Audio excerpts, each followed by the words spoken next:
സസ്നേഹം.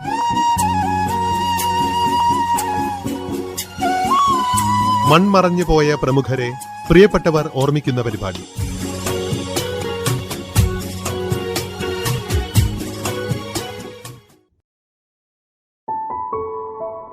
ലളിതവും സരളവുമായ ഭാഷയിൽ കഥകൾ എഴുതി ഒട്ടേറെ തലമുറകളെ വായനയിലേക്ക് ആനയിച്ച ബാലസാഹിത്യകാരിയായിരുന്നു സുമംഗല.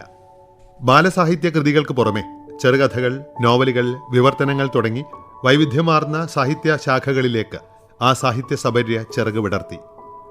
കുറിഞ്ഞിയും കൂട്ടുകാരും, തത്ത പറഞ്ഞ കഥകൾ, ഈ കഥ കേട്ടിട്ടുണ്ടോ, പഞ്ചതന്ത്രം തുടങ്ങി ഒട്ടനവധി കൃതികളിലൂടെ സാഹിത്യലോകത്ത് ശ്രദ്ധേയ സാന്നിധ്യമായി മാറിയ എഴുത്തുകാരി സുമംഗലയെക്കുറിച്ചുള്ള ഓർമ്മകൾ സസ്നേഹത്തിൽ ഫഹദ് റാസയുമായി പങ്കുവയ്ക്കുന്നു മകൾ ഡോക്ടർ ഉഷ നീലകണ്ഠൻ. മലയാളികളായ നമ്മുടെ എല്ലാം കുട്ടിക്കാലത്ത് രസത്തോടെ വായിച്ച അല്ലെങ്കിൽ കേട്ട കഥകളിൽ പലതും എഴുതിയത് സുമംഗലയാണ്.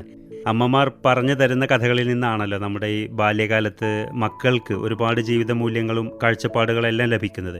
അപ്പോൾ എഴുത്തുകാരി എന്നതിലപ്പുറം ആ ഒരു കഥ പറച്ചിലുകാരിയെ, മക്കൾക്കൊക്കെ കഥ പറഞ്ഞു കൊടുക്കുന്ന ആ ഒരു അമ്മയെക്കുറിച്ചുള്ള കുട്ടിയായിരിക്കുമ്പോഴുള്ള ഓർമ്മകൾ എന്തൊക്കെയാണ്? അമ്മ എന്ന് പറഞ്ഞാൽ കഥ എന്ന് പറയാം, അങ്ങനെയാണ് പറയേണ്ടത്.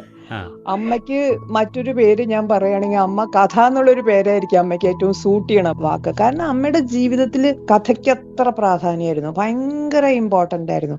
അമ്മ ജീവിതത്തിൽ ചെറിയ സാധാരണ സംഭവങ്ങൾ പോലും കഥയാക്കും. വളരെ ഒരു നോർമലായിട്ട് നടക്കുന്ന ഒരു കാര്യമായിരിക്കും. പക്ഷെ അമ്മ അതിന് ഒരു ചമത്കാരമൊക്കെ കൊടുത്ത്, കഥയുടെ ഭംഗിയൊക്കെ കൊടുത്ത് അതൊരു വളരെ ഭംഗിയാക്കുക. പലരെ പറ്റിയിട്ടും പല വ്യക്തികളെ പറ്റിയും സാധാരണ ആൾക്കാരായിരിക്കും, പക്ഷെ അമ്മയുടെ അവരായിട്ടുള്ള അനുഭവം അമ്മ അത് കഥ പോലെ പറയാം. അപ്പൊ നമുക്ക് കുറേ ചിരിക്കാനുണ്ടാവും, കുറേ അതിൽ നിന്ന് കുറെ കാര്യങ്ങൾ ഉൾക്കൊള്ളാണ്ടാവും. എന്തും അമ്മ കഥയായിട്ടാണ് കണ്ടിരുന്നതെന്ന് എനിക്ക് തോന്നുന്നു. അമ്മയുടെ ചെറുപ്പകാലത്തെ കഥകളൊക്കെ അമ്മ പറയാറുണ്ട്. അപ്പൊ ആ പണ്ടത്തെ കാലത്തെ മുത്തശ്ശന്റെ കൂടെയുള്ള ബാല്യം, അപ്പൊ പലരുടെ പല സ്ഥലത്തും പോയി താമസിച്ചതും മുത്തശ്ശന്റെ ഫാമിലിയിലൊക്കെ ഓരോ വ്യക്തിയും നമ്മുടെ മനസ്സിൽ നിന്ന് മാറില്ല, ഓരോ ആളും. അതുപോലെ അച്ഛന്റെ ഫാമിലിയിൽ വന്നിട്ടുണ്ടായിട്ടുള്ള കഥകള് ഒരു വ്യക്തി അമ്മ അത്ര ഭംഗിയായിട്ടാണ് പറയുക. ഭംഗി എന്ന് വെച്ചാൽ നമ്മുടെ ഉള്ളിൽ നിന്ന് അത് മാറില്ല, അത് പതിയും. അത് മക്കൾക്ക് കഥ പറഞ്ഞു കൊടുത്തുകൊണ്ടാണ് അമ്മ എഴുത്തുകാരിയായത് എന്ന് കേട്ടിട്ടുണ്ട്. അത് ശരിയാണോ? അങ്ങനെ പറഞ്ഞ എനിക്ക് അത് ഇപ്പൊ എനിക്ക് കഥ പറഞ്ഞു തന്നിട്ടാണ് തുടങ്ങിയെന്നൊക്കെ അങ്ങനെ ഒരു എഴുത്ത് ആരംഭിച്ചതെന്ന് പറയാറുണ്ട്. അതെനിക്ക് അത്ര ഓർമ്മ വരണില്ല. പക്ഷെ എനിക്ക് വേറൊരു കാര്യം ഓർമ്മ വരണ, അമ്മ ഒരു വരയിട്ട ഒരു നോട്ട്ബുക്കില് അമ്മ താരാട്ടുകൾ എഴുതി വെക്കുകയായിരുന്നു. അപ്പൊ അതില് പിന്നെ വള്ളത്തോളിന്റെ, പിന്നെ ഓമനത്തിങ്കൾ കിടാവ്, അങ്ങനെ വളരെ പ്രശസ്തമായ കുറെ താരാട്ടുകളുണ്ട്. അതിന്റെ കൂട്ടത്തിൽ അമ്മ രചിച്ചിരുന്നു ഈ താരാട്ട് പാട്ടുകള്. അതെനിക്കറിയാം.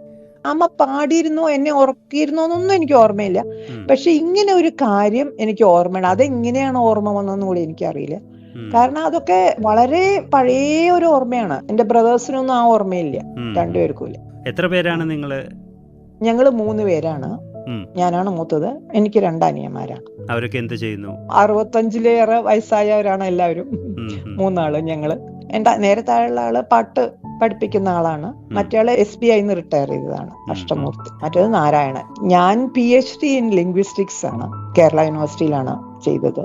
പിന്നെ 2-3 പ്രോജക്ട്സിലൊക്കെ വർക്ക് ചെയ്തു. ജോലി ചെയ്യാൻ പറ്റിയിരുന്നില്ല, കാരണം എന്റെ ഹസ്ബൻഡ് ഒരു കാർഡിയോതൊറാസിക് സർജൻ ആണ്, ശ്രീ ചിത്രയില് ആയിരുന്നു. അപ്പൊ അന്ന് അദ്ദേഹം വളരെ ബിസി ആയിരുന്നു. അപ്പൊ ഈ കുട്ടികളെ നോക്കാൻ വേണ്ടിയിട്ട് എനിക്ക് ജോലി എടുക്കാൻ പറ്റിയില്ല. പക്ഷെ ഞാൻ കുറെ അധികം ട്രാൻസ്ലേഷനൊക്കെ ചെയ്തിട്ടുണ്ട്. DC ബുക്സിനും ഒക്കെ വേണ്ടി ട്രാൻസ്ലേഷനാണ് എന്റെ മെയിൻ ഇതുണ്ടായിരുന്നത്. അതെ അതെ. അമ്മയും ഒരുപാട് വിവർത്തനങ്ങൾ ചെയ്തിട്ടുണ്ടല്ലോ അല്ലേ? അമ്മയും ചെയ്തിട്ടുണ്ട്. ഞാനും അതുപോലെ ആ സെയിം ഇതിൽ തന്നെ ഞാനും 2-3 ചെയ്തിട്ടുണ്ട് അമ്മയുടെ ഇതില്. ഈ പുനരാഖ്യാനം ഞാൻ ആ DC ബുക്സിന്റെ ആദ്യ കാലത്തെ. ആ ഒരു കാലത്ത് പ്രത്യേകിച്ചും നമ്പൂതിരി സ്ത്രീകൾക്ക് വിദ്യാഭ്യാസം വലിയ രീതിയിൽ കിട്ടിയിരുന്ന ഒരു കാലമൊന്നും അല്ലല്ലോ. അതെ അതെ അതെ. അമ്മയുടെ ചെറുപ്പത്തിലുള്ള ഒരു വിദ്യാഭ്യാസവും കാര്യങ്ങളൊക്കെ എങ്ങനെയായിരുന്നു? അമ്മ ശരിക്കും 10ാം ക്ലാസ് വരെ പഠിച്ചിട്ടുള്ളൂ. അമ്മ എന്താ പറയാന്ന് വെച്ചാൽ അമ്മയ്ക്ക് ജീവിതത്തിൽ പഠിക്കാനായിരുന്നു ഭയങ്കര ആഗ്രഹം. അപ്പൊ ആ സമയത്ത് കോളേജിൽ ചേർത്തു, saint Mary's, Thrissur saint Mary's. അപ്പോഴേക്കും അമ്മയുടെ മാരേജ്, കല്യാണം നിശ്ചയിച്ചു. അപ്പൊ പിന്നെ അത് നടന്നില്ല. പക്ഷെ അതുകൊണ്ട് അമ്മയ്ക്ക് കോളേജിൽ പഠിക്കാൻ പറ്റിയില്ല. അതുകൊണ്ട് കോളേജ് എന്ന് പറഞ്ഞ അമ്മയ്ക്ക് ഒരു വലിയ സ്വപ്നമായിരുന്നു. കോളേജിൽ പഠിപ്പിക്കണം എന്നോ അങ്ങനെ എന്തൊക്കെയോ ആയിരുന്നു അമ്മയുടെ ആഗ്രഹം. പക്ഷെ അമ്മ അവിടെ നിന്നില്ല. അമ്മ 10ാം ക്ലാസ് വരെ പഠിച്ചിട്ടുള്ളൂ വെച്ചാലും ശരി, അമ്മ അറിവിലും ഇംഗ്ലീഷിലായാലും ശരി, മലയാളത്തിലായാലും ശരി, സംസ്കൃതമായാലും ശരി, എന്ത് കാര്യത്തിലും അമ്മ എല്ലാ കാലത്തും എല്ലാം അറിഞ്ഞിരുന്ന ഒരാളായിരുന്നു. വളരെ ചെറുപ്പത്തിൽ തന്നെ അമ്മ പറയാറുണ്ട്, അച്ഛന്റെ വീട്ടില് നിന്നിരുന്ന ഒരു അവിടെ അടുക്കളയിൽ സഹായിച്ചിരുന്ന ഒരു സ്ത്രീ ഉണ്ടായിരുന്നു. അവർക്ക് സംസ്കൃതം അറിയാം. അമ്മയും അവരും കൂടി സംസ്കൃത കവിതകൾ ഡിസ്കസ് ചെയ്തിരുന്നു എന്നാണ് പറഞ്ഞത്. അന്ന് അമ്മയ്ക്ക് വെറും 18-19 വയസ്സേ ഉള്ളൂ. അപ്പോ അങ്ങനെയായിരുന്നു അമ്മ എന്നും അങ്ങനെയായിരുന്നു. വളരെ അറിവുള്ള ആള്. അറിവെന്നൊന്നും പറഞ്ഞാൽ പോരാ, എന്ത് ചോദിച്ചാലും അമ്മയ്ക്ക് പറയാൻ പറ്റും. അങ്ങനെ ഒരു ഡിക്ഷണറി പോലെയായിരുന്നു. എന്നാ അല്ലാതെ ഇപ്പൊ വേറെ കാര്യങ്ങൾ, ഇപ്പൊ ഒരു കമ്പ്യൂട്ടറും അതൊന്നും അമ്മയ്ക്ക് അറിയില്ല. പക്ഷെ ഈ ഇത്തരം കാര്യങ്ങൾ ഇപ്പൊ ഞാൻ തന്നെ പറയാറുണ്ട്, ഇന്നിപ്പോ എനിക്കൊരു കാര്യം ചോദിക്കണമെങ്കിൽ, എനിക്കൊരു സംശയം ഉണ്ടെങ്കിൽ എനിക്ക് ചോദിക്കാൻ ആരുമില്ല. അതൊരു വലിയൊരു ഇതാണ്. സാധാരണ എല്ലാവർക്കും അമ്മമാരെ പറ്റി അങ്ങനെയല്ലല്ലോ തോന്നുന്നത്. എനിക്ക് ഇതും ഒരു നഷ്ടമാണ്. ഞങ്ങൾക്ക് 3 പേര്. അവസാന കാലത്തും ഇതുപോലെ തന്നെയായിരുന്നു, ഇത്രയും പുതിയ കാര്യങ്ങളെ കുറിച്ചൊക്കെ മനസ്സിലാക്കാനുള്ള ഒരു ഇതിൽ തന്നെയായിരുന്നു അമ്മ ഉണ്ടായിരുന്നത്. അവസാനം കാലത്ത് അമ്മ വായിക്കുമായിരുന്നു, കുറെ വായിക്കുമായിരുന്നു. അമ്മയ്ക്ക് ചിലതൊന്നും ഇതൊന്നും അമ്മയ്ക്ക് വലിയ താല്പര്യമൊന്നും ഉണ്ടായിരുന്നു. പലതും ഇഷ്ടമായിരുന്നില്ല, പല ഓതേഴ്സിനെയും, പുതിയ ആൾക്കാര്. പക്ഷെ അമ്മ വായന തുടരും. കാരണം അമ്മ എന്ത് കണ്ടാലും വായിക്കും, ഒരു നോട്ടീസ് ആയാൽ പോലും. എന്നിട്ട് അതിന്റെ ഭാഷയും ഒക്കെ അമ്മ ഡിസ്കസ് ചെയ്യും. അങ്ങനെയായിരുന്നു. പക്ഷെ അമ്മയ്ക്ക് അവസാനമായപ്പോ അമ്മ ഒരു 2021 ജാനുവരിയിലാണ് അമ്മ 26-ാം തീയതിയാണ് അമ്മ ഒരു വീഴ്ച വീണു അമ്മ. അത് കഴിഞ്ഞപ്പോ അമ്മയ്ക്ക് കാലില് ഹിപ്പ് ബോൺ ഫ്രാക്ചർ വന്നു. പിന്നെ അമ്മ കിടന്നു കഴിഞ്ഞതിന് ശേഷം കുറെ കഴിഞ്ഞപ്പോ, ആദ്യമൊക്കെ അമ്മ വായിച്ചിരുന്നു, കുറെ കഴിഞ്ഞപ്പോ അമ്മയ്ക്ക് വായനയിൽ ഇൻട്രസ്റ്റ് ഇല്ലാണ്ടായി. പിന്നെ കുറെ ഇപ്പൊ പേപ്പറും ഒന്നൊക്കെ തട്ടി മാറ്റി തുടങ്ങി. അപ്പോഴേക്കും ഓർമ്മയൊക്കെ കുറച്ച് കുറഞ്ഞിരുന്നു. അതുവരെ അമ്മ പറയാറുണ്ടായിരുന്നു എന്നാണ് പറയണത്, ഞാൻ വായന നിർത്തിയാൽ ഞാൻ മരിക്കാറായി എന്നാണ് അർത്ഥം അമ്മ പറഞ്ഞിരുന്നു എന്നാണ് എന്റെ അനിയന്മാരുടെ ഭാര്യമാരൊക്കെ പറയുന്നത്. സുമംഗല എന്നത് ശരിക്കും അമ്മയുടെ പേരല്ലല്ലോ, തൂലികാനാമം. അതെ അതെ അതെ. അപ്പൊ അത് സ്വീകരിക്കുന്നത് എങ്ങനെയാണ്? അത് അമ്മയ്ക്ക് ഒരു വളരെ ക്ലോസ് ഫ്രണ്ട് ഉണ്ടായിരുന്നു, ഒരു മിസ്സസ് രാധാ പത്മനാഭൻ. അവര് കോഴിക്കോട്ടായിരുന്നു, അവിടെ ലെക്ചറർ ആയിരുന്നു. അവര് ഭയങ്കര ഫ്രണ്ട്സ് ആയിരുന്നു. അപ്പൊ അമ്മ ഇങ്ങനെ എഴുതുമ്പോ ഇവരെ മാത്രമാണ് കാണിച്ചിരുന്നത്. ഈ ഫ്രണ്ടിനോട് മാത്രമാണ് അമ്മ പറഞ്ഞിരുന്നത്. അപ്പൊ അമ്മ പറഞ്ഞു, അമ്മയ്ക്ക് ഈ ആളുകൾ എന്താ പറയാന്നുള്ള ഒരു പേടിയുണ്ടായിരുന്നു ആദ്യം. ഇത് എഴുതണ സമയത്ത് ലീല നമ്പൂതിരിപ്പാട് അല്ലെങ്കിൽ ലീല എന്ന് എഴുതി കഴിഞ്ഞു കഴിഞ്ഞാൽ എന്താവും അതിന്റെ റിയാക്ഷൻ അറിയാത്തതുകൊണ്ട് അമ്മ ഇങ്ങനെ ഇവരായിട്ട് ഡിസ്കസ് ചെയ്തു. അപ്പൊ ഇവരാണ് ഈ സുമംഗല എന്നുള്ള പേര് സജസ്റ്റ് ചെയ്തത്. സുമംഗല എന്ന് പറഞ്ഞാൽ ദേശമംഗലം എന്നുള്ളതാണ് എന്റെ അച്ഛന്റെ കുടുംബത്തിന്റെ പേര്, ദേശമംഗലം മന. അപ്പൊ അതിൽ നിന്നുള്ള ആ മംഗലം എന്നുള്ള എടുത്തിട്ടാണ് ഈ സുമംഗല എന്നുള്ള പേര് ഉണ്ടാക്കിയത് ഇവര്. നമ്മൾ ഇന്ന് നോക്കുമ്പോൾ സുമംഗല എന്ന പേര് ഏറ്റവും കൂടുതലായിട്ട് ആളുകൾ മനസ്സിലാക്കുന്നത് ഒരു ബാലസാഹിത്യകാരി എന്ന രീതിയിലാണല്ലോ. പക്ഷെ അതല്ലാതെ തന്നെ നോവലുകളും ചെറുകഥകളും പരിഭാഷകളും എല്ലാം എഴുതിയിട്ടുണ്ട്. ഒരു ബാലസാഹിത്യം എന്ന രീതിയിൽ കൂടുതലായിട്ട് അമ്മ അതിലേക്ക് ഫോക്കസ് ചെയ്യുന്നത് അതിനെന്തെങ്കിലും കാരണം ഉണ്ടായിരുന്നോ? കുറെ കഴിഞ്ഞപ്പോ അങ്ങനെ 6 നോവലുകളും ചെറുകഥകളും എഴുതി. ഒരു വെളിച്ചത്തിന്റെ നിഴൽപ്പാടിൽ എന്ന് പറഞ്ഞ് ജനയുഗത്തിൽ വന്നു. നിഴലിന്റെ പിന്നാലെ എന്ന് പറഞ്ഞ് വേറൊരു കഥ മനോരമയിൽ വന്നിരുന്നു.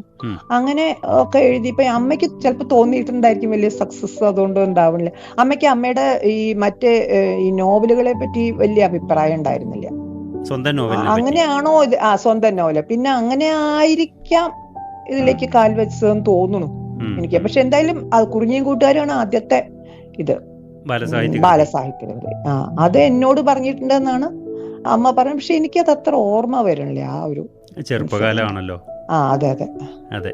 ഇപ്പോൾ ഈ അമ്മയുടെ ബന്ധുക്കളിൽ എഴുത്തിലേക്കൊക്കെ സ്വാധീനം വരാൻ മാത്രം പ്രശസ്തരായ എഴുത്തുകാരെങ്കിലും ഉണ്ടായിരുന്നോ? എന്റെ മുത്തശ്ശൻ തന്നെ, അമ്മയുടെ അച്ഛൻ തന്നെ. അദ്ദേഹം ഋഗ്വേദം തർജ്ജമ ചെയ്തിട്ടുള്ള ആളാണ്. വളരെ ജ്ഞാനമുള്ള ഒരു വ്യക്തിയാണ്. അപ്പൊ അമ്മയ്ക്ക് അച്ഛനായിരുന്നു അമ്മയ്ക്ക് എല്ലാം എന്ന് പറഞ്ഞാൽ എല്ലാം അമ്മ അച്ഛന്റെ പ്രതിരൂപമായിരുന്നു. ആക്ച്വലി അത് തന്നെയായിരുന്നു. എല്ലാം അച്ഛൻ ചെയ്യണതാണ് ശരി നമ്മ വിചാരിച്ചിരുന്നു. അങ്ങനെയുള്ള ഒരു ബന്ധമായിരുന്നു. വലിയൊരു ആത്മബന്ധം തന്നെയായിരുന്നു. ആ അച്ഛനിൽ തന്നെയാണ് അമ്മയ്ക്ക് കിട്ടിയത്. അച്ഛൻ്റെ തന്നെയാണ്. ഭാഷാപരമായിട്ടുള്ള എല്ലാം അതൊക്കെ അച്ഛനിൽ നിന്ന് തന്നെ ആയിരിക്കുമല്ലോ അല്ലേ? ആവാം. പക്ഷെ അമ്മയുടെ ഭാഷയെ പറ്റി ഭാഷ പറയുകയാണെങ്കിൽ വളരെ സിമ്പിളാണ്. മുത്തശ്ശൻ ഈ സിമ്പിൾ ആവാൻ തക്കവണ്ണം അങ്ങനത്തെ കൃതികളൊന്നും എഴുതിയിട്ടില്ല. അപ്പൊ നമുക്ക് പറയാൻ പറ്റില്ല. അമ്മയെ സംബന്ധിച്ച് ഭാഷയും അതുപോലെ ആ പ്രമേയവും എല്ലാം വളരെ ലളിതവും സരളവുമായിട്ടാണ്. ആ ഒരു ലാളിത്യം തന്നെയാണ് അമ്മ ജീവിതത്തിലെ കഥകൾ പറയുമ്പോഴും. അതെ, ജീവിതത്തില് സംഭവങ്ങൾ പറയണത് അതുപോലെയാണ്. അത്രയും അതാണ് എല്ലാവർക്കും ഭയങ്കര ഇഷ്ടമായിരുന്നു. എല്ലാവരും അമ്മയ്ക്ക് ചുറ്റും കൂടിയിരിക്കും കഥ കേൾക്കാൻ, അമ്മയുടെ കഥകള്. കുട്ടികളോടൊക്കെ ഇങ്ങനെ പ്രായമായതിനു ശേഷവും ഇങ്ങനെ കഥകൾ പറഞ്ഞു കൊടുക്കുമായിരുന്നോ, എഴുത്തല്ലാതെ? ഞങ്ങളുടെ പേരെ കുട്ടികളോട് പറയും. ഈവൻ എന്റെ മകൾക്കും പറഞ്ഞു കൊടുത്തിട്ടുണ്ട്, ആ കുട്ടിക്കും പറഞ്ഞു കൊടുത്തിട്ടുണ്ട്. പിന്നെ വേറൊരു പ്രത്യേകത എന്താ വെച്ചാൽ, പരീക്ഷ എടുത്തു കഴിഞ്ഞാൽ അമ്മയുടെ അടുത്ത് പോയാൽ മതി, നമുക്ക് മലയാളം പാസ്സാവാം, അത് ഉറപ്പായിരുന്നു. അതെന്താ കാരണം? കാരണം ഞാൻ മുതല് നമ്മൾ ഈ സെക്കൻഡ് ലാംഗ്വേജ് ഒക്കെ അങ്ങനെ പഠിക്കൊന്നുമില്ലല്ലോ. അപ്പൊ ഈ കുമാരനാശാനും നളിനിയും അതൊക്കെ വന്നു കഴിഞ്ഞാൽ അമ്മയുടെ അടുത്ത് പോയ അമ്മ അതങ്ങോട്ട് ഫുള്ള് പറഞ്ഞു തരായിരുന്നു. അത് പറഞ്ഞിട്ട് ആ ഒരു ഇതിലാണ് പോയി പരീക്ഷ എഴുതുക. അങ്ങനെയായിരുന്നു. അത് ഞങ്ങള് 2-3 തലമുറകള് അനിയന്മാരും ഒക്കെ അങ്ങനെയായിരുന്നു. വീട്ടിലൊരു അന്തരീക്ഷം അല്ലെങ്കിൽ ആ ഒരു പ്രദേശം, ജീവിച്ച ഒരു പ്രദേശമൊക്കെ എഴുത്തിനെ എത്രത്തോളം സ്വാധീനിച്ചിട്ടുണ്ട്? അമ്മ ജനിച്ച പ്രദേശം എന്ന് പറയുമ്പോൾ മുത്തശ്ശനായിരുന്നു. പിന്നെ അവിടെ കഥകളിയുടെ ഒരു അന്തരീക്ഷമായിരുന്നു. പൊതുവെ സാഹിത്യം ഉണ്ടായിരുന്നു. കാരണം മുത്തശ്ശന്റെ അനിയനാണ് ഒളപ്പമണ്ണ, OM അനുജൻ. അവരൊക്കെ ആകെ ഒരു സാഹിത്യത്തിന്റെ അന്തരീക്ഷമാണ്. പിന്നെ മുത്തശ്ശനും മുത്തശ്ശി സംസ്കൃതമൊക്കെ അറിയുന്ന ആളായിരുന്നു. പിന്നെ ഭാഗവതം ദിവസവും 2 ആളും കൂടി വായിക്കും. അവര് തമ്മിൽ വളരെയധികം ചർച്ചകൾ നടന്നിരുന്നു. ചിലപ്പോ അമ്മ അതൊക്കെ സ്വാധീനിച്ചിട്ടുണ്ടാവും എന്നാണ് എനിക്ക് തോന്നണേ. അത് വളരെയധികം സ്വാധീനിച്ചിട്ടുണ്ടാവും. കാരണം അന്തരീക്ഷം വളരെ പ്രധാനമാണല്ലോ. കലാമണ്ഡലത്തിൽ ഒരു ജോലി ഉണ്ടായിരുന്നല്ലോ അല്ലേ? എന്തായിരുന്നു ജോലി? അത് ആദ്യം ക്ലറിക്കൽ ഇതായിരുന്നു. പിന്നെ അത് കഴിഞ്ഞിട്ട് പിന്നെ അമ്മ പബ്ലിസിറ്റി ഓഫീസറായിട്ടാണ് റിട്ടയർ ചെയ്തത്. ഞാൻ കല്യാണം കഴിച്ച് പോയതിനു ശേഷമാണ് അമ്മ ജോലി കയറിയത്. അതെയോ? ആ ഒരു ജോലി സ്ഥലത്തുള്ള ഒരു അമ്മയെ കണ്ടു പരിചയമുണ്ടോ? അത് എനിക്കത്ര പരിചയമില്ല. പക്ഷെ എല്ലാവരും പറയാറുള്ള അവരെല്ലാവർക്കും അമ്മയെ ഭയങ്കര കാര്യമായിരുന്നു. പിന്നെ ഭയങ്കര ബഹുമാനമൊക്കെ ആയിരുന്നു. അപ്പോഴേക്കും അമ്മ ഒരു സാഹിത്യകാരി എന്നുള്ള നിലയ്ക്ക് ഒരു ഇത് കിട്ടിയിട്ടുണ്ട്. മാത്രമല്ല അവിടെയുള്ള കഥകളിക്കാരൊക്കെ ഈ ഒളപ്പമണ്ണ മനയില് കഥകളി പഠിച്ചവരൊക്കെയാണ്. അപ്പൊ അതിൻ്റെതായിട്ടുള്ള ഒരു റെസ്പെക്ട് അമ്മയ്ക്ക് എന്നും കിട്ടിയിട്ടുണ്ട് അവിടെ കലാമണ്ഡലത്തില്. അമ്മയ്ക്ക് വലിയ ഇഷ്ടമായിരുന്നു, ഭയങ്കര ഇഷ്ടമായിരുന്നു.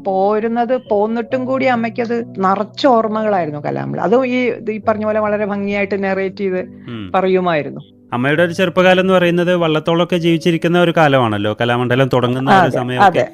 അത്തരത്തിലുള്ള എന്തെങ്കിലും കവിതകളോടൊക്കെ ഉള്ള ഒരു താല്പര്യം, കലയോടൊക്കെ ജനിക്കാനുള്ള ഒരു കാരണം, അങ്ങനെ എന്തെങ്കിലും ഉണ്ടോ? കഥകളി അമ്മയ്ക്ക് ഇഷ്ടമാണ് കേട്ടോ.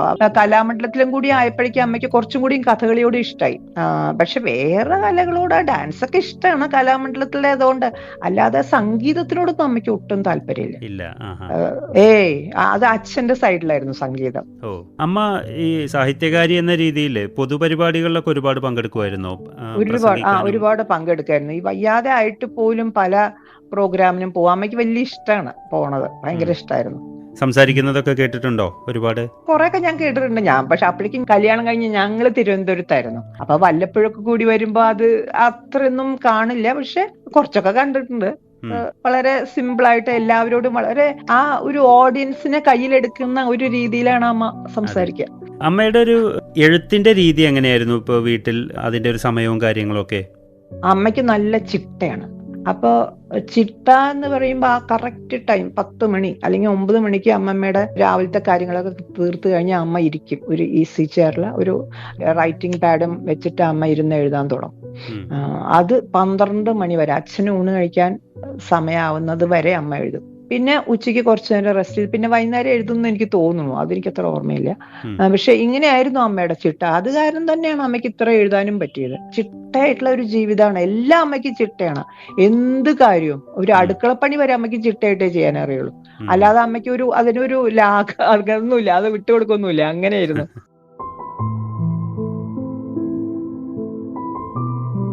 നല്ല എഴുത്തിന് തീർച്ചയായിട്ടും നല്ല വായന കൂടി വേണമല്ലോ. അപ്പൊ അമ്മയുടെ ഒരു വായന, അതിനോടുള്ള ഒരു ഇഷ്ടം, അതിന്റെ തെരഞ്ഞെടുപ്പൊക്കെ എങ്ങനെയായിരുന്നു?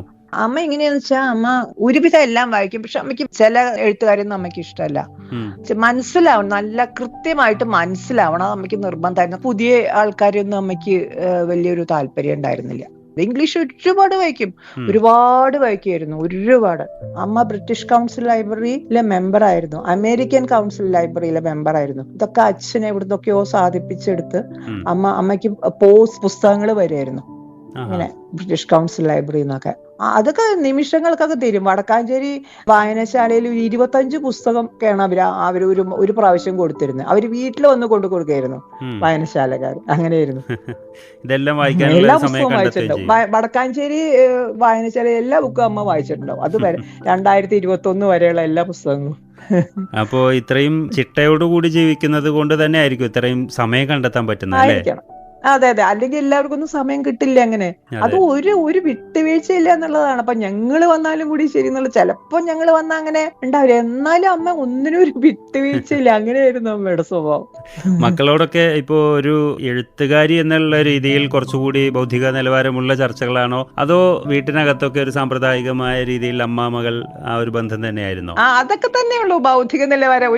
ആരോ ഒരാള് ഒരു പ്രാവശ്യം അമ്മയും ഞാനും സംസാരിക്കുന്ന കേട്ടപ്പോ അവര് പറഞ്ഞു, ആ ആള് പറഞ്ഞു, അവര് ഭയങ്കര ബുദ്ധിപരമായ തലത്തിലാണ് സംസാരിക്കണം എന്ന് പറഞ്ഞപ്പോ അനിയൻ പറഞ്ഞു, ഒന്നുമല്ല, അവരാരെയോ പരദൂഷണം പറയാമെന്ന്.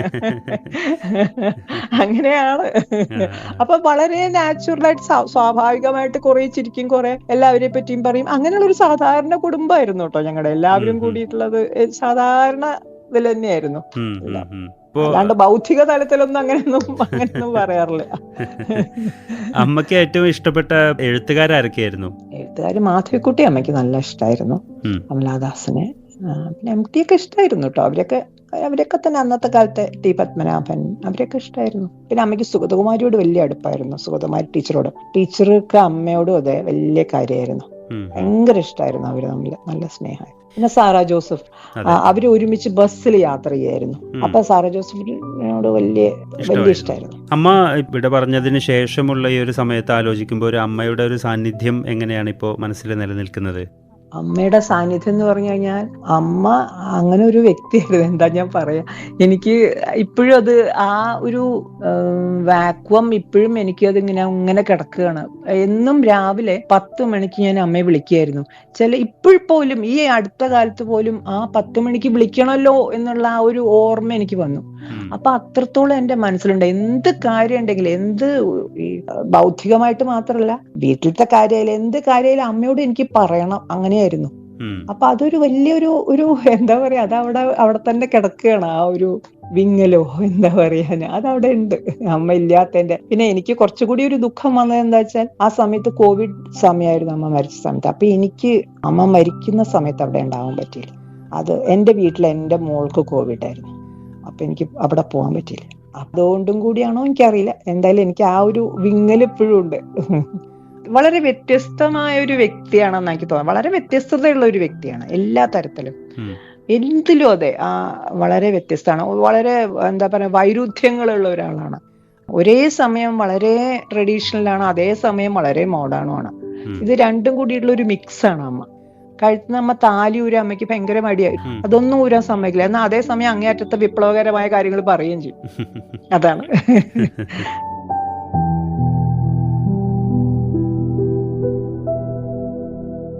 സുമംഗല എഴുതിയ കഥകൾ വായിക്കാത്ത, കേൾക്കാത്ത മലയാളികൾ ഉണ്ടാവില്ല.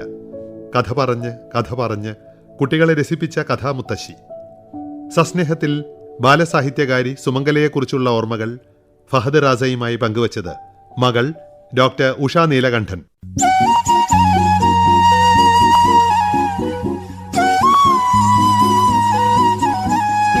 സസ്നേഹം.